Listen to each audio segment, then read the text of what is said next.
officer of the 21st was not. Lieutenant Colonel Ernest Weigel was given command of the 18th Battalion, Canadian Expeditionary Force, headquartered in London.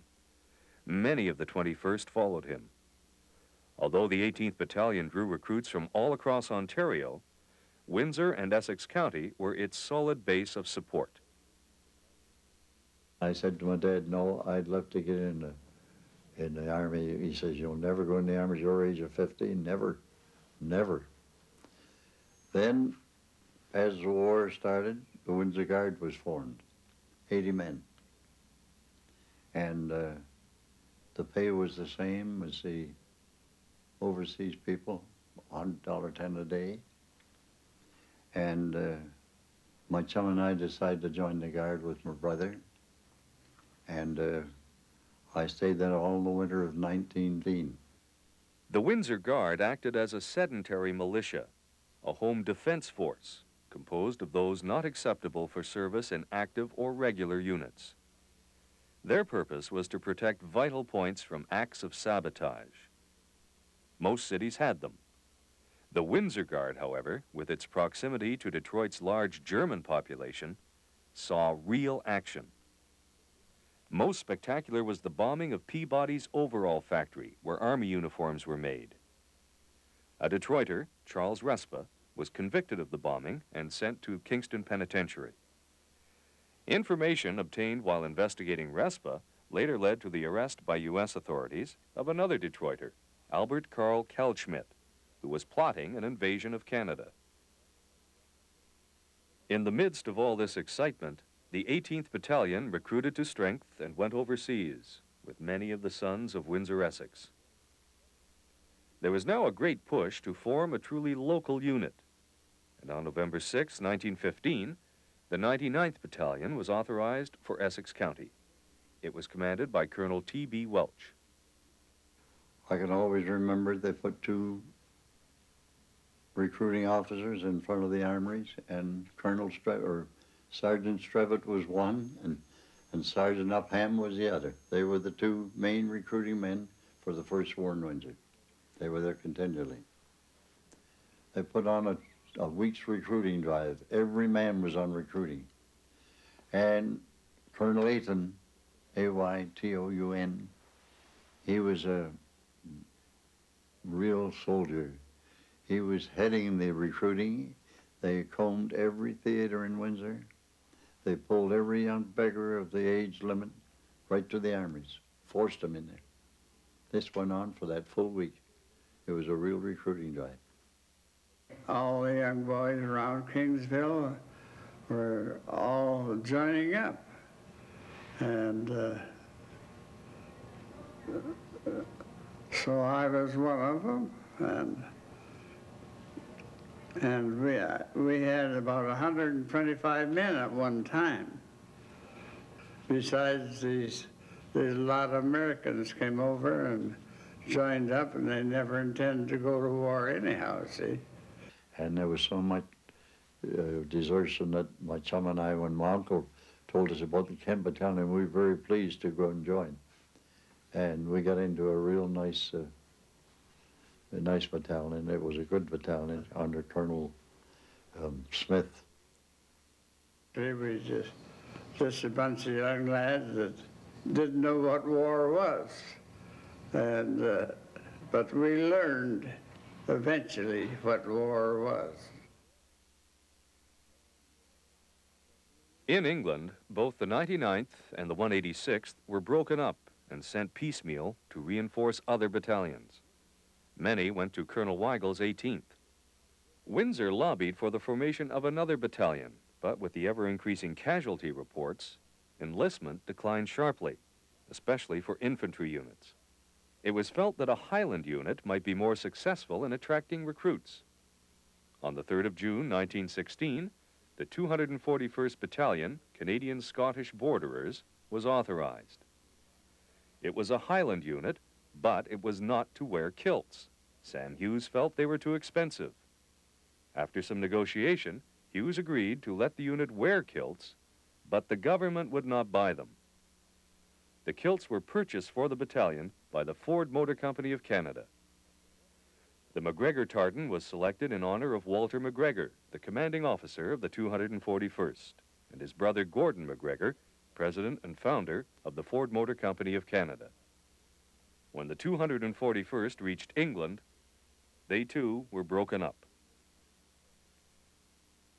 There was a third active service battalion, partly raised in Windsor, the No. 2 Construction Battalion. A predominantly black unit, it was tasked with cutting trees, ditches, laying rail lines, and many other military engineering duties. Windsor was the Central Canada recruiting center for the unit. By all accounts, the men of Essex and Kent counties distinguished themselves at every opportunity. The battle honors they gained for the present regiment read like a compendium of synonyms for sacrifice. They fought from Ypres to Mons and just about everywhere in between, including the infamous Vimy Ridge.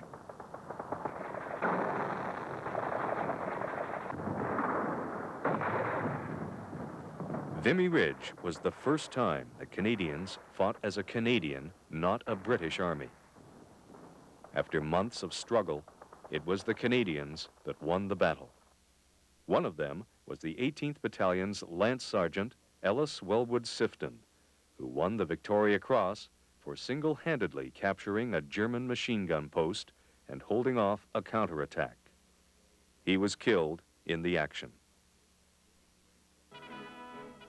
Cambrai, Arras, Hill 70, wherever they fought well. The 18th Battalion's conduct on the battlefield earned it the special recognition of General Sir Julian Byng, commander of the Canadian Corps, who said, "While there may have been a unit in the Corps as efficient as the 18th Battalion, there was none better." At 11 o'clock on the 11th of November, 1918, the armistice took effect, and the process of getting the troops back to Canada began. I've never run up with any 99th men that come back, even when I come back home. I haven't had any able body talk to me that knew or could count how many was come back. I doubt if there's very many, because they was put into the hardest part of the war. It was quite a shock to every soldier that was in there, because we thought all we had to do was walk over there and take it, you know. We didn't get it for nothing. It cost a good many lives. As the troops returned from Europe, few returned to fill the ranks of the 21st Essex Fusiliers.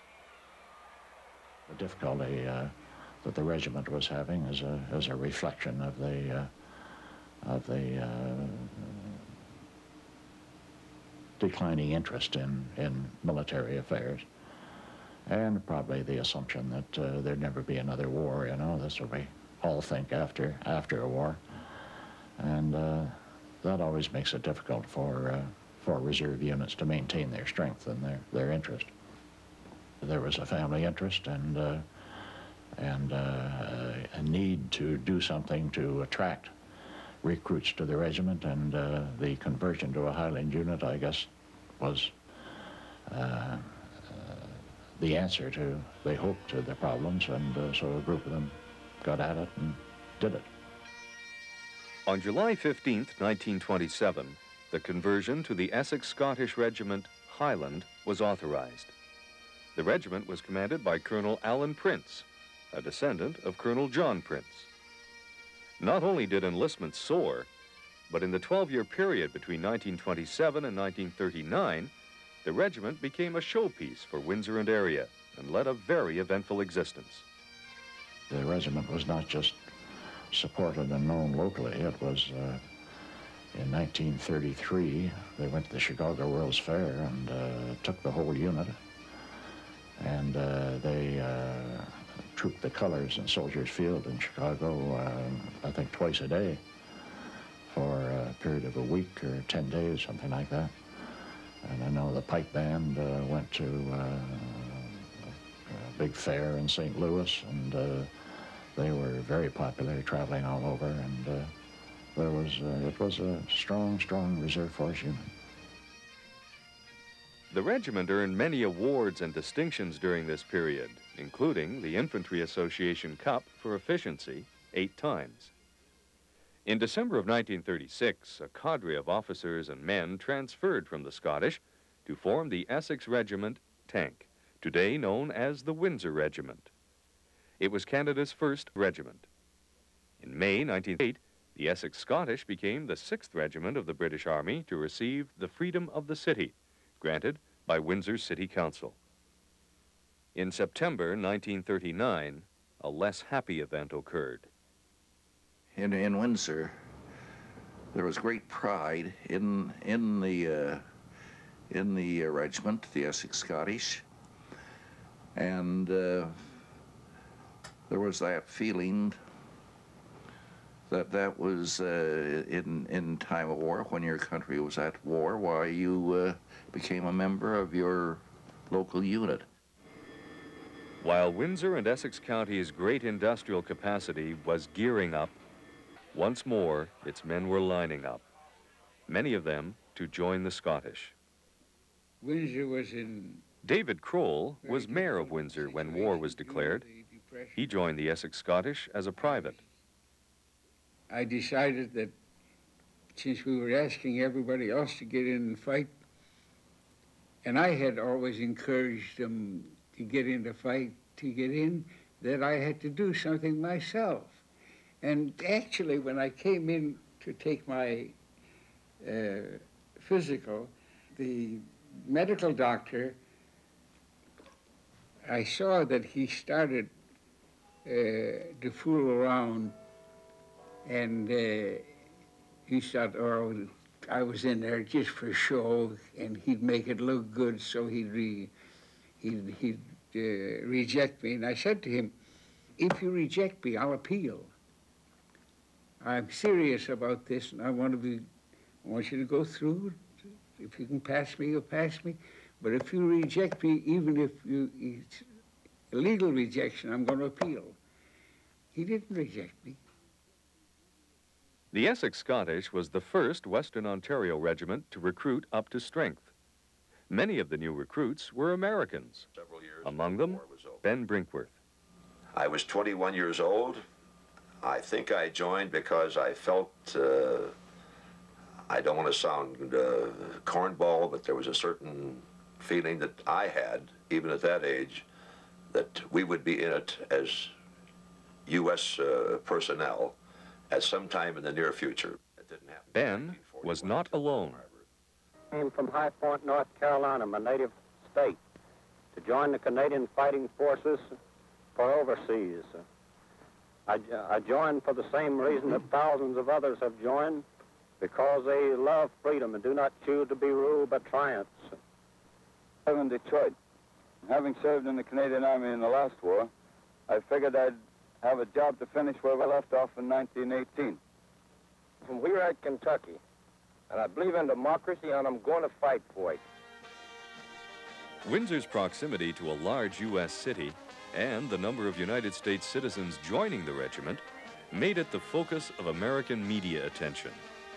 Life magazine showpieced the Scottish in 1939 and 1940 issues, while the March of Time newsreels found the Detroit backdrop ideal for the well-known kilted regiment. In the early stages of the war, there was little for the Scottish to do. Apart from training and that kind of thing, there was no war action at all for the Canadians. But when it began, after war had matured, it became a constant source of concern in Windsor. One of the most impressive days I always remember was when the Essex Scottish moved out for the first time. I can see them marching along Willett Avenue. I can see the many faces of friends and others going to war, and it was a rather remote experience for most people, But we had it now, and we had it in large measures.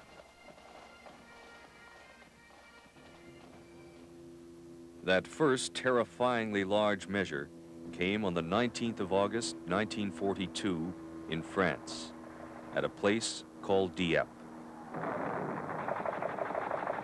Reginald Richards was one that made it into the village of Dieppe.